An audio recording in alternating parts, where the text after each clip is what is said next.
Well, these attacks and counterattacks come just as Iran was engaged in talks with the US over a potential deal on its nuclear program. The sixth round of indirect talks were scheduled for Sunday, but Iran's foreign minister has told Al Jazeera that those talks are now cancelled.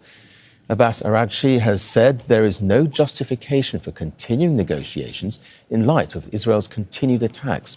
Our White House correspondent, Kimberly Halkett, reports from Washington, D.C. on the US president's response to the attacks.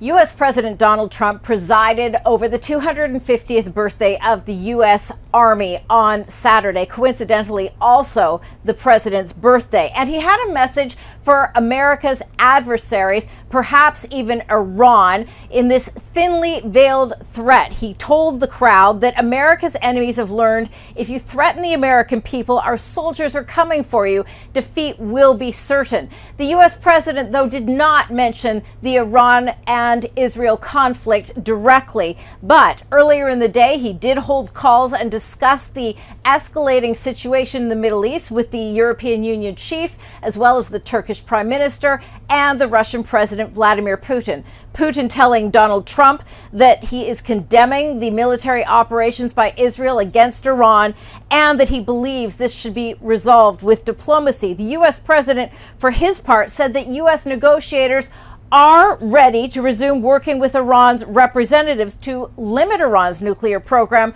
despite what he called a complicated situation. Kimberly Halkett, Al Jazeera, the White House. Alan Eyre was a core member of the US nuclear negotiating team from 2010 to 2015 for the Iran nuclear deal, and is currently a distinguished diplomatic fellow with the Middle East Institute. He joins us from Washington, D.C. now. Welcome to Al Jazeera. So overall, how perilous a situation is this now for the Middle East and possibly beyond? Very perilous, very troubling. I mean, as your previous reports have shown, we're stuck in an escalating spiral of violence between Israel and Iran. Iran is trying to retaliate by using missiles and drones, but Israel has achieved escalation dominance and is using its planes, which have free reign over Iranian skies, to pretty much take out targets at will. They've targeted nuclear facilities, they've targeted military installations, they've targeted military leaders, and now they're starting to go after energy targets. So it's very troubling. And given what you say, I mean, will there be a point where Israel feels it's achieved its goals and will stop its attacks? By definition, but I think Israel went into this very open-ended. I think their stated goal was to take out Iran's nuclear infrastructure, but that's not possible because at the end of the day, Iran has thousands of scientists with the nuclear know-how working in the nuclear section. And even though Israel has killed some nuclear scientists, they can't take those people out. They can destroy installations, and they're doing a good job of that, even though they're going to be hard-pressed to take out Fordo without U.S. help. But at the end of the day, Iran can ride out whatever bombing Israel unleashes on it and build from there. So what are the other goals perhaps Israel has? I think they're trying to, invite U.S. participation in the attacks, which will make the job easier.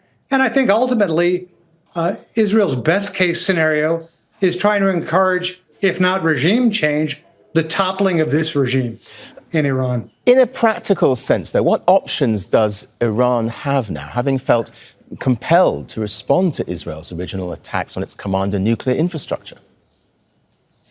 Harry, that's a great question. It's very bleak. Their options are very limited. They have to respond militarily just to save face domestically. But as we've seen, Israel can take the brunt of a lot of that, and it's very unlikely that Iran can cause enough damage internally in Israel to put any sort of pressure on Israel to stop bombing. Iran can use diplomatic means, but they don't have that many allies in the international community.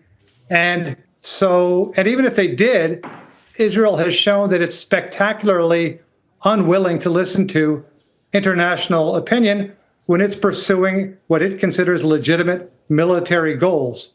So its best option is just to ride it out, do as much damage as they can to Israel to save face domestically, And then once whatever Israel stops bombing, try to take stock, come up with a new defense strategy, which possibly could include, in fact, trying to get a nuclear weapon as opposed to just maintaining the capability for a nuclear weapon. And that's very worrisome. As part of that, they could pull out of the NPT, the Non-Proliferation Treaty, which loses us any visibility we have into the Iranian nuclear program. Alan Eyre, thank you very much indeed for joining us here in Al Jazeera. Make sure to subscribe to our channel to get the latest news from Al Jazeera.